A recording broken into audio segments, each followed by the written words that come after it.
எல்லாருக்கும் வணக்கங்க. இந்த வீடியோவில் நம்ம பார்க்க போகிற டாபிக் என்ன அப்படின்னா, ராசிகளின் கால்கள், ராசிகளின் குலம், இந்த ரெண்டையும் தான் பார்க்க போகிறோம். இதுக்கு முந்தின வீடியோவில் கோள்களின் குலத்தையும் கோள்களின் கால்களையும் பார்த்தோம். இதில் வந்து ராசிகளின் கால், ராசிகளின் குலம் பார்க்க போகிறோம். இப்போ 2 கால் ராசி, 4 கால் ராசி, பல கால் ராசி அப்படின்னு சொல்லி இதை பிரிக்கிறோம். அதில் 2 கால் ராசி அப்படின்னு பார்க்கும்போது மிதுனம், கன்னி, துலாம், கும்பம். அதாவது காற்று ராசிகள் எல்லாமே 2 கால் ராசி அப்படின்னு எடுத்துக்கலாம். அதாவது மிதுனம், துலாம், கும்பம், இந்த மூணுமே காற்று ராசியா. இப்போ இந்த காற்று ராசிகள் எல்லாமே 2 கால் ராசி அப்படின்னு எடுத்துக்கலாம். எக்ஸ்ட்ரா ஒன்று வந்து கன்னி ராசி வருது. இந்த காற்று ராசியோட எக்ஸ்ட்ரா ஒரு ராசி கன்னி ராசி சேர்த்துக்கணும். இதை வந்து 2 கால் ராசி அப்படின்னு சொல்கிறோம். 4 கால் ராசி அப்படிங்கிறது வந்து இதில் விலங்குகள் குறிக்கக்கூடிய ராசி என்ன? மேசம் வந்து ஆடு, ரிஷபம் வந்து மாடு, இது வந்து சிம்மம் வந்து சிங்கம், தனுசு வந்து அது ஒரு மனித வடிவுள்ள 2 கால் கொண்ட ஒரு மிருகம். அப்போ இந்த நாலுமே பார்த்திங்கன்னா 4 கால் ராசி அப்படின்னு சொல்லி குறிப்பிடப்பட்டிருக்கு. மேசம், ரிஷபம், சிம்மம், தனுசு இதெல்லாமே வந்து 4 கால் ராசிகள் அப்படின்னு குறிப்பிடப்பட்டிருக்கு.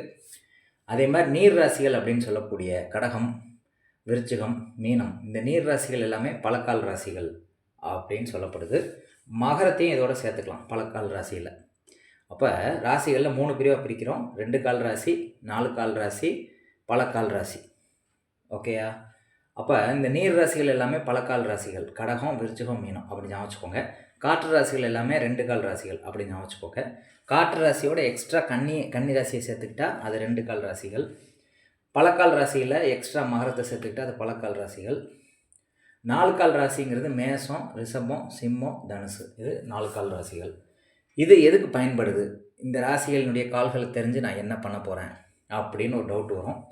இது எதுக்கு பயன்படுது அப்படின்னா, ஒரு பொருள் வந்து ஒரு காணாமல் போயிடுச்சு, அது எந்த இடத்துல இருக்கும் அப்படின்னு கண்டுபிடிக்கிறதுக்கு இந்த 2 கால் ராசி, 4 கால் ராசி, பலக்கால் ராசி தெரியணும்.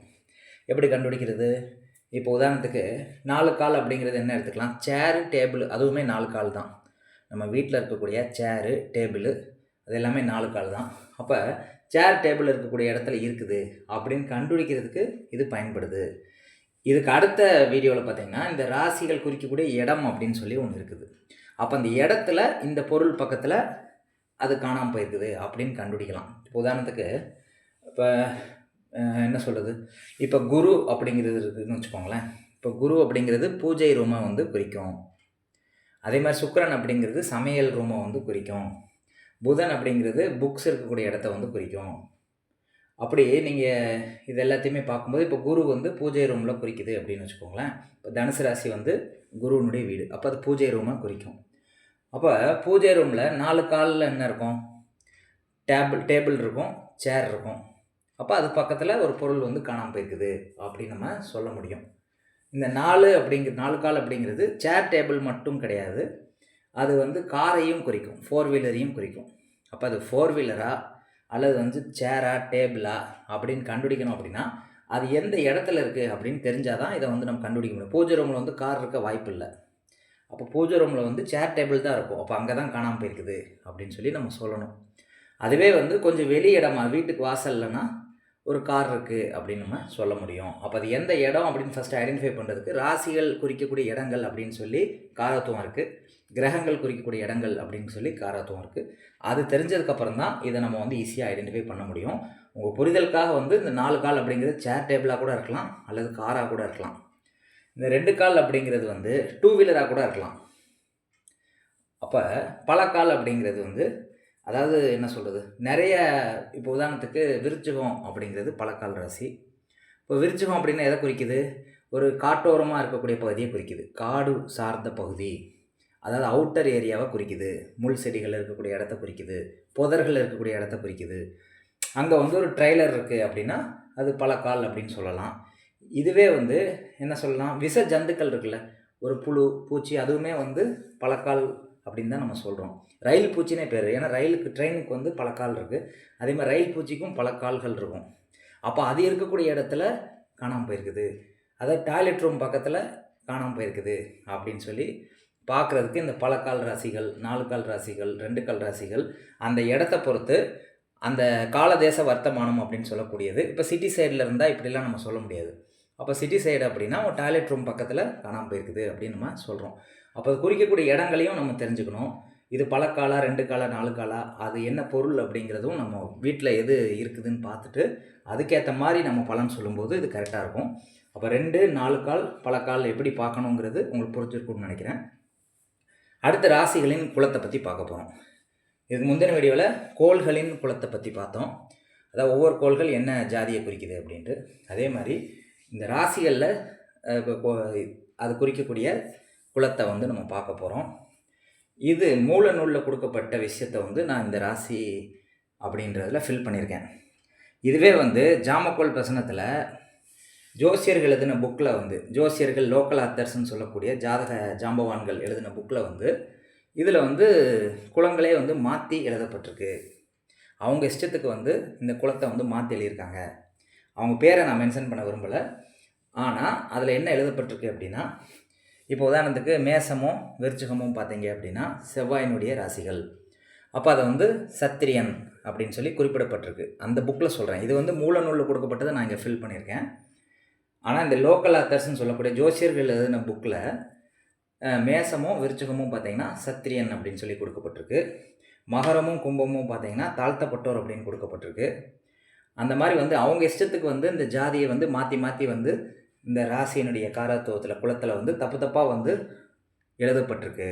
அதனால தான் நான் வந்து லோக்கல் ஜோசியர்கள் எழுதக்கூடிய புக்கை வந்து ஃபாலோ பண்ணாதீங்கன்னு சொல்கிறதுக்குரிய காரணம். இதுதான் வந்து மூல நூல் அப்படின்னு சொல்லக்கூடிய ஸ்நேந்திரமாலை அப்படின்னு புக்கில் வந்து கொடுக்கப்பட்ட விஷயம். புரியுதா உங்களுக்கு?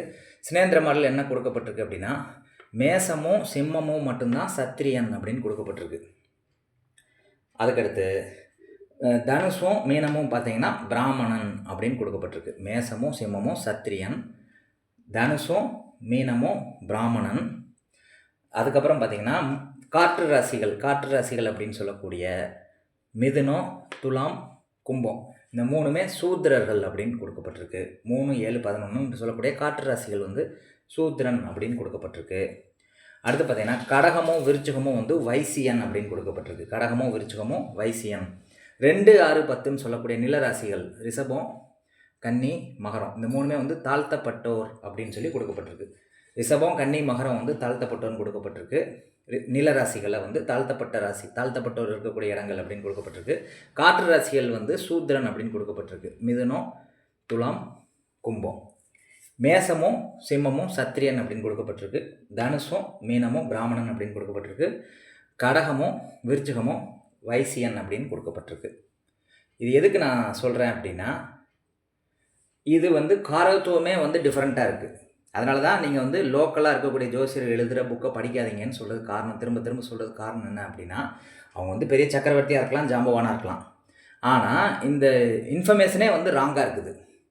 இப்போ அந்த புக்கில் என்ன எழுதப்பட்டிருக்கு அப்படின்னா, உதாரணத்துக்கு சத்திரியன் அப்படின்னு சொல்கிறது மேசமும் விருச்சிகமும் சத்திரியன் அப்படின்னு கொடுக்கப்பட்டிருக்கு. ஆனால் மூல நூலில் விருச்சிகம் வந்து வைசியன் அப்படின்னு கொடுக்கப்பட்டிருக்கு. அப்போ ஒரு பொருள் காணாமல் போயிடுச்சுன்னு வச்சுக்கோங்களேன், அது வந்து விருச்சிக ராசியை சுட்டி காட்டுது அப்படின்னா அது வைசியர்கள் வாழக்கூடிய இடத்துல அந்த பொருள் காணாமல் போயிருக்கோம் அப்படின்னு சொல்லலாம். அல்லது வைசியர்கள் இருக்கக்கூடிய வைசியர்கள் வந்து அந்த பொருளை தேடியிருக்காங்க அப்படின்னு சொல்லலாம். அப்போ அது என்ன ஜாதியில் இருக்கவங்க அதை வந்து அந்த பொருள் வந்து தேடியிருப்பாங்க அப்படின்னு கண்டுபிடிக்கிறது தான் நம்ம இந்த காரவத்துவங்களே படிக்கிறோம். இந்த காரவத்துவமே வந்து புக்கில் தப்பாக இருக்குது அப்படின்னா அதை படிச்சுட்டு நீங்கள் பலனும் தப்பாக தானே சொல்வீங்க. புரியுதா உங்களுக்கு? அதனால தான் எப்பயுமே வந்து மூல நூலை ஃபாலோ பண்ணுங்கன்னு சொல்கிறது. இவங்க இஷ்டத்துக்கு வந்து கான்செப்ட் எல்லாம் மாடிஃபை பண்ணுறாங்க. ராசிகளின் கதிர்களை மாடிஃபை பண்ணுறாங்க, ராசிகளின் குலத்தை மாடிஃபை பண்ணுறாங்க, எல்லாமே அவங்கவுங்க இஷ்டத்துக்கு ராசிகளின் திசைகளை மாடிஃபை பண்ணுறாங்க. எல்லாமே தப்பாக போட்டு படிக்கிறவனுக்கு கிளாஸையும் எடுத்து படிக்கிறவன் வந்து அதை ஃபாலோ பண்ணுறதா இல்லை வந்து மூல நூலில் கொடுத்துருக்க ஃபாலோ பண்ணுறதான்னு தெரியாமல் பைத்தியம் பிடிச்சி போய் அலைகிறான். பலன் சொல்லும்போது தப்பாக வருது. அது காரணம் என்ன அப்படின்னா, அவங்க இஷ்டத்துக்கு வந்து மாடிஃபிகேஷன் பண்ணிடுறாங்க. அவங்களை யார் மாடிஃபை பண்ண சொன்னால்? மூல நூலில் இருக்கிறத அப்படியே போட வேண்டியதானே. இவங்க இஷ்டத்துக்கு வந்து எல்லாம் தெரிஞ்ச மாதிரி மாடிஃபை பண்ணிக்கிட்டு தான் பெரிய ஆள் அப்படின்னு காட்டி புக்ஸ் நிறையா போடுறது. அதை ஃபாலோ பண்ணுறவன் பலன் சொல்லும்போது தடுமாறுறான். அப்போ மூல நூலை ஃபாலோ பண்ணதே சிறப்பானது. அப்போ அதில் கொடுக்கப்பட்ட ஜாதி வேறு மாதிரி இருக்குது. இந்த புக்கில் இருக்க ஜாதி வந்து வேறு மாதிரி இருக்குது. லோக்கலில் இருக்கக்கூடிய ஜோசியர் எழுதின புக்கில் உதாரணத்துக்கு ரிஷபம் வந்து சூத்திரன் அப்படின்னு எழுதப்பட்டிருக்கு அந்த புக்கில். அதே மாதிரி பார்த்தீங்க அப்படின்னா மீதி எல்லாமே ஓரளவு கரெக்டாக இருக்குது. இந்த பிராமணங்கிறது கரெக்டாக இருக்குது. மற்ற எல்லாமே வந்து மாடிஃபை ஆகிருக்குது. இங்கே வந்து சத்திரியன் அப்படின்னு எழுதப்பட்டிருக்கு, இங்கே வந்து தாழ்த்தப்பட்டவர்னு எழுதப்பட்டிருக்கு, இங்கே வந்து சூத்திரன் அப்படின்னு எழுதப்பட்டிருக்கு. அப்போ அது எந்த இனத்து மக்கள் அப்படிங்கிற அந்த கான்செப்டே வந்து இங்கே தவறாக வருது. உதாரணத்துக்கு மிதுனமும் கன்னியும் பார்த்தீங்க அப்படின்னா வைசியன் அப்படின்னு சொல்லி அந்த ஜோசியர் வந்து எழுதியிருக்காரு ஜாமக்கோல் வசன புக்கில். ஆனால் மூல நூலில் வந்து மிதுனத்தில் வந்து சூத்திரன் அப்படின்னு எழுதியிருக்கு, கன்னியில் வந்து தாழ்த்தப்பட்டவர்னு எழுதியிருக்கு. இப்போ நீங்கள் அது வந்து வைசியர்னு எடுத்துக்கிடுவீங்களா இல்லை சூத்திரன் தாழ்த்தப்பட்டவர்னு எடுத்துக்கிடுவீங்களா அப்படிங்கிற ஒரு முரண்பாடு, கன்ஃபியூஷன் நிச்சயமாக எல்லாருக்கும் வருது. அதனால தான் நான் சொல்கிறேன், லோக்கலில் இருக்கக்கூடிய ஜோசியர் எழுதுகிற புக்கை படிக்காதீங்க. அவன் ஜாம்பவானாக இருக்கட்டும், யாரானாலும் இருக்கட்டும், அதை படிக்காதீங்க, ஸ்டாப் பண்ணுங்கள், மூல நூலை ஃபாலோ பண்ணுங்கிறது தான் என்னுடைய கருத்து. இந்த பதிவு வந்து யூஸ்ஃபுல்லாக இருக்கும்னு நம்புகிறேன். இந்த ஜாதி தெரிஞ்சது அப்படின்னா அது எந்த இடத்துல, எந்த மக்கள் இருக்கக்கூடிய இடத்துல அந்த பொருள் காணாமல் போயிடுச்சு அப்படின்னு யார் எடுத்திருக்கா அப்படின்னு கண்டுபிடிக்கிறதுக்கு பயன்படும். இப்போ ராசிகளின் கால்கள், ராசிகளின் குலம் வந்து உங்களுக்கு புரிஞ்சிருக்கும்னு நம்புகிறேன். அடுத்தடுத்த வீடியோஸில் நிறைய காரகத்துவங்களை வந்து ஃபஸ்ட்டு பார்ப்போம். ஒரு 10 வீடியோ வந்து வெறும் காரகத்துவங்களாக பார்த்ததுக்கப்புறம் தான் பலன் சொல்கிறதுக்கே போகணும். காரகத்துவங்கள் படிக்காமல் டைரெக்டாக பலன் சொல்கிறது வந்து தவறானது. அதனால் இது புரிஞ்சிருக்கும்னு நினைக்கிறேன். நன்றி, வணக்கம்.